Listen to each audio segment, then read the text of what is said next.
Assalamualaikum Bu. Waalaikumsalam Bu Endang. Eh, Maksud kedatangan saya ke sini ke sekolah Ibu di SD Negeri Sukajadi, saya ingin mempertanyakan tentang beberapa hal mengenai dilema etika yang merupakan tugas saya di demonstrasi kontekstual di pendidikan guru penggerak angkatan 11 ini. Bagaimana Bu? Apakah mengganggu waktu Ibu? Insya Allah tidak Bu Endang. Terima kasih Bu Endang sudah datang untuk mewawancarai. Apa yang akan Bu Endang tanyakan kepada Ibu?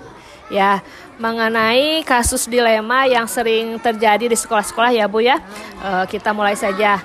Selama ini bagaimana Ibu dapat mengidentifikasi kasus-kasus yang merupakan dilema etika atau bujukan moral di sekolah Ibu? Oh ya, ini Bu Endang, dalam pengalaman saya sebagai kepala sekolah SD Negeri Sukajadi, dilema etika dapat diidentifikasi ketika ada dua nilai yang sama-sama penting namun bertentangan satu sama lain. Misalnya saat kami harus memilih antara menghukum siswa yang melanggar disiplin dan demi menegakkan aturan atau menunjukkan belas kasihan karena siswa tersebut memiliki situasi pribadi yang sulit. Bujukan moral sering kali datang dari tekanan sosial, seperti ketika orang tua atau komunitas meminta keputusan tertentu yang mungkin tidak sepenuhnya sesuai dengan kebijakan sekolah atau prinsip-prinsip sekolah. Itu Bu Endang. Oh ya, baik Bu. Jadi selama ini bagaimana Ibu menjalankan pengambilan keputusan di sekolah Ibu ya SD Negeri Sukajadi ini, terutama untuk kasus-kasus yang mana ada dua kepentingan yang sama-sama benar atau sama-sama mengandung nilai kebajikan. Ya. Pada situasi seperti ini saya selalu berusaha untuk memahami akar masalah dan mendengarkan semua pihak yang terlibat. Setelah itu saya mempertimbangkan dampak jangka panjang dari setiap keputusan. Misalnya jika ada konflik antara memberikan kesempatan kedua kepada siswa yang melakukan kesalahan atau menegakkan aturan dengan tegas. Saya mencoba menilai apakah memberi kesempatan tersebut dapat memberi siswa untuk berkembang secara pribadi atau justru melemahkan kedisiplinan sekolah. Nah, itu dalam situasi di mana dua kepentingan yang sama-sama benar yang bertentangan, mungkin pendekatan yang bisa dilakukan adalah dengan menganalisis mana yang memiliki dampak jangka panjang yang lebih baik bagi banyak pihak. Nah, contohnya ketika harus memilih antara mendisiplinkan siswa untuk kebaikan lingkungan sekolah atau memahami situasi pribadi siswa. Seringkali diperlukan diperlukan kebijaksanaan untuk menentukan prioritas nilai yang lebih mendesak atau lebih sesuai dengan visi sekolah secara keseluruhan. Itu Bu Endang. Oh baik Bu, sangat baik ya hal-hal yang Ibu ambil dalam pengambilan keputusan ini. Lalu langkah-langkah atau prosedur seperti apa yang biasanya Ibu lakukan selama ini? Dan hal apa saja yang selama ini Ibu anggap efektif dalam pengambilan keputusan pada kasus dilema etika? Ya, langkah-langkah ya itu satu dengan diskusi internal. Saya sering mengadakan pertemuan dengan guru atau tim pembimbing konseling untuk mendiskusikan setiap masalah yang muncul. Yang kedua, yaitu dengan keterlibatan pihak terkait. Pada kasus-kasus tertentu, saya juga akan melibatkan orang tua siswa dan pihak yang lain yang relevan. Kemudian ada penilaian terhadap kebijakan. Kami selalu merujuk pada peraturan sekolah dan kebijakan pendidikan yang ada, sambil tetap menjaga fleksibilitas dalam menerapkan sesuai dengan kondisi fisik. Spesifik, Bu Endang ya. Ya Allah, pengambilan keputusan saya mencoba untuk mengutamakan nilai yang memberikan manfaat jangka panjang bagi siswa maupun komunitas sekolah. Itu mungkin Bu Endang yang dilakukan langkah-langkahnya. Oh baik Bu, terima kasih. Lalu hal-hal apa saja yang selama ini merupakan tantangan dalam pengambilan keputusan pada kasus-kasus dilema etika ini Bu? Ya, tantangan terbesar adalah mengelola ekspektasi berbagai pihak seperti guru, siswa, dan orang tua yang mungkin memiliki pandangan yang berbeda tentang solusi terbaik. Nah, terkadang ada juga tekanan dari luar ya, Bu Endang, seperti keinginan orang tua yang bisa bertentangan dengan nilai atau aturan sekolah. Menjaga keseimbangan antara kepentingan individu dan kepentingan bersama menjadi tantangan yang utama. Nah, itu mungkin Bu Endang. Ya Bu, terima kasih.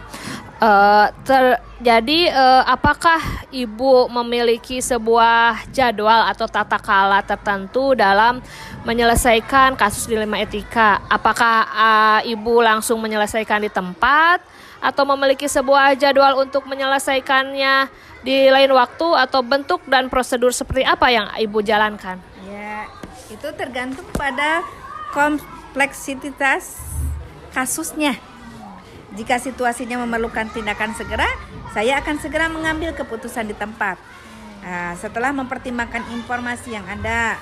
Namun, untuk kasus-kasus yang lebih kompleks, ya, kami akan mengadakan pertemuan resmi dan menjadwalkan diskusi untuk memastikan semua pihak punya kesempatan untuk menyuarakan pandangannya sebelum keputusan berakhir disepakati. Baik Bu, adakah seseorang atau faktor yang selama ini mempermudah atau membantu Ibu dalam pengambilan keputusan dalam kasus-kasus dilema etika ini, Bu? Ya, itu ada dukungan dari tim guru, konselor, dan staf sangat membantu. Ya, pengalaman dan kebijaksanaan kolektif dari tim membantu saya mendapatkan sudut pandang yang lebih luas. Selain itu, kebijakan sekolah yang lebih jelas dan transparan juga mempermudah dalam menyelesaikan masalah-masalah dilema etika. Ya. Dari semua hal yang telah disampaikan Ibu ya tadi, pembelajaran apa yang dapat Ibu petik dari pengalaman Ibu dalam pengambilan keputusan dilema etika ini, Bu? Ya. Salah satu pelajaran terbesar yang saya petik dari pengalaman menangani dilema etika adalah pentingnya keseimbangan antara aturan dan empati. Setiap situasi berbeda dan meskipun aturan penting, manusia di balik setiap kasus adalah prioritas utama. Keputusan yang baik adalah keputusan yang mempertimbangkan semua aspek dengan cermat dan yang pada akhirnya bertujuan untuk mendidik serta membantu siswa untuk berkembang. Pandangan ini memberikan gambaran umum tentang bagaimana kepala sekolah ya dapat menghadapi dilema etika di sekolah. Setiap keputusan didasarkan pada pertimbangan mendalam terhadap nilai-nilai yang ada sambil tetap memperhatikan kepentingan siswa dan komunitas sekolah. Tuh, Baik Bu, jawaban-jawabannya sangat memuaskan sekali ya bagi saya. Jadi saya mengerti bagaimana Ibu bisa mengambil sebuah keputusan dalam kasus-kasus dilema etika yang terjadi di sekolah Ibu. Mudah-mudahan nanti saya bisa mengimplementasikannya di sekolah saya, dan mudah-mudahan juga doanya bila nanti saya menjadi kepala sekolah bisa seperti Ibu dalam pengambilan setiap keputusan dalam kasus-kasus dilema etika ini. Terima kasih ya Bu waktunya. Semangat ya Bu Indah. Iya, semangat. Terima kasih Bu. Assalamualaikum warahmatullahi wabarakatuh. Waalaikumsalam warahmatullahi wabarakatuh. Assalamualaikum Pak, selamat pagi. Maaf nih mengganggu waktunya sebentar. Saya ada tugas dari pendidikan guru penggerak angkatan 11 mengenai dilema etika yang terjadi di sekolah-sekolah, khususnya di sekolah kita Pak. Bagaimana bisa kita mulai? Selama ini bagaimana Bapak dapat mengidentifikasi kasus-kasus yang merupakan dilema etika atau bujukan moral? Ya, baik. Dilema etika terjadi ketika dua atau lebih prinsip atau nilai moral yang sama pentingnya saling bertentangan, sehingga sulit menentukan mana yang harus diprioritaskan. Di sekolah, contohnya bisa terjadi ketika harus memilih antara memberikan hukuman disiplin kepada siswa yang melanggar aturan atau menunjukkan empati karena siswa tersebut menghadapi masalah pribadi yang berat. Kasus dilema etika dapat diidentifikasi melalui konflik antara nilai-nilai yang dipegang oleh guru, siswa, atau aturan sekolah. Sementara itu, bujukan moral seringkali lebih berhubungan dengan keputusan yang diwarnai oleh pengaruh eksternal seperti tekanan sosial atau kepentingan pribadi yang menggoda seseorang untuk bertindak tidak sesuai dengan nilai yang mereka pegang. Mungkin itu. Ya. Lalu selama ini bagaimana Bapak menjalankan pengambilan keputusan di sekolah SD Negeri Sukamana 3, terutama untuk kasus-kasus di mana ada dua kepentingan yang sama-sama benar atau sama-sama mengandung nilai kebajikan? Oke.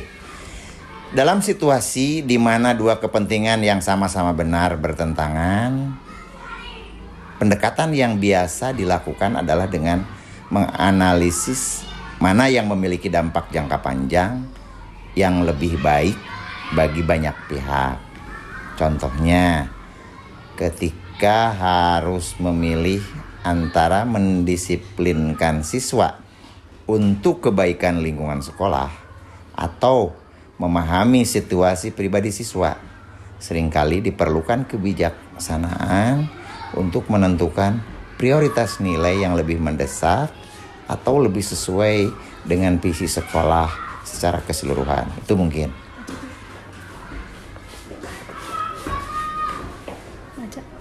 Dalam situasi di mana dua kepentingan yang sama-sama benar bertentangan, pendekatan yang biasa dilakukan adalah dengan menganalisis mana yang memiliki dampak jangka panjang yang lebih baik bagi banyak pihak. Contohnya ketika kita harus memilih antara mendisiplinkan siswa untuk kebaikan lingkungan sekolah atau memahami situasi pribadi siswa. Seringkali diperlukan kebijakan untuk menentukan prioritas nilai yang lebih mendesak atau lebih sesuai dengan visi sekolah secara keseluruhan. Baik Pak. Lalu langkah-langkah atau prosedur seperti apa yang biasanya Bapak lakukan selama ini? Dan hal apa saja yang selama ini Bapak anggap efektif dalam pengambilan keputusan pada kasus dilema etika ini? Ya, baik. Langkah atau prosedur dalam hal pengambilan keputusan pada kasus dilema etika yang sering dilakukan adalah yang pertama, kita identifikasi masalah, di mana di dalamnya kita mencoba untuk memahami dengan jelas situasi yang terjadi, melibatkan informasi dari berbagai sumber, dan memahami pihak-pihak yang terlibat. Kemudian yang kedua, analisis dilema, yang di dalamnya adalah kita menilai prinsip-prinsip yang bertentangan. Misalnya, keadilan versus kasih sayang. Lalu, melihat mana yang harus lebih diutamakan dalam konteks tersebut. Yang ketiga, kolaborasi. Dalam situasi dilema etika, diskusi dengan pihak lain seperti guru senior, kepala sekolah, atau orang tua siswa bisa sangat membantu.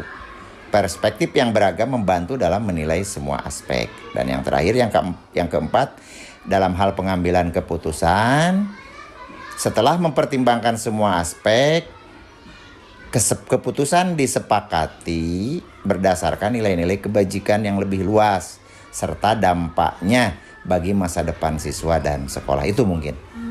Baik. Hal-hal apa saja yang selama ini merupakan tantangan dalam pengambilan keputusan pada kasus-kasus dilema etika ini? Ya. Oke. Tantangan utama adalah adanya perbedaan pandangan antara pihak-pihak yang terlibat.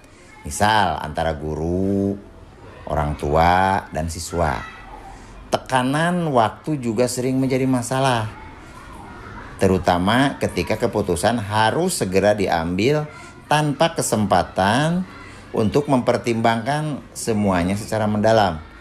Selain itu, aturan atau kebijakan yang ada mungkin tidak selalu memberikan solusi yang memuaskan untuk semua pihak. Begitu ya. Apakah Bapak memiliki sebuah tata kala atau jadwal tertentu dalam sebuah penyelesaian kasus dilema etika?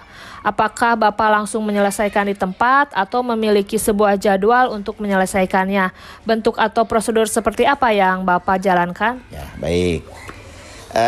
Dalam beberapa kasus penyelesaian dilema etika mungkin membutuhkan diskusi lebih lanjut, seperti melalui rapat dewan guru atau langsung konsultasi dengan pihak orang tua. Namun ada pula situasi di mana keputusan harus diambil segera untuk mencegah dampak negatif yang lebih besar. Biasanya kasus yang lebih rumit akan dijadwalkan untuk diskusi yang lebih mendalam. Itu mungkin. Oh, baik Pak. Apakah Bapak memiliki sebuah tata kala jadwal dan bentuk prosedur apa yang bisa dijalankan, dan apakah ada faktor-faktor yang selama ini mempermudah atau membantu Bapak? Ya, tentu saja banyak bantuan dari rekan kerja atau atasan seperti pengawas atau guru-guru yang sudah senior, seringkali sangat membantu dalam pengambilan keputusan ini. Selain itu, kebijakan sekolah yang jelas dan pengalaman dalam menangani kasus serupa juga menjadi faktor yang mempermudah. Baik Pak, pertanyaan terakhir nih. Bagaimana dalam pengambilan keputusan dalam kasus-kasus dilema etika, dari semua hal yang telah disampaikan, pembelajaran apa yang dapat Bapak petik dari pengalaman Bapak mengambil keputusan di dilema etika ini? Oke. Dari pengalaman dalam pengambilan keputusan etika, tentu saja pelajaran yang paling berharga adalah pentingnya keseimbangan antara mematuhi aturan dan mempertimbangkan nilai-nilai kemanusiaan. Empati terhadap situasi siswa, transparansi dalam proses pengambilan keputusan, serta komunikasi yang efektif dengan semua pihak yang terlibat adalah kunci dalam menyelesaikan dilema etika dengan bijaksana. Itu mungkin ya yang dari hikmah yang dapat diambil dari pengambilan keputusan tentang dilema etika. Baik Pak, terima kasih banyak atas waktunya.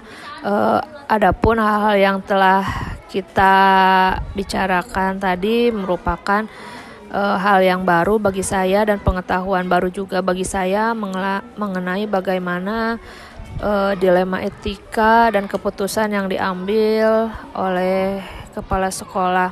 Mudah-mudahan suatu saat saya bisa mengimplementasikannya. Terima kasih Pak. Izin pamit. Wassalamualaikum warahmatullahi wabarakatuh.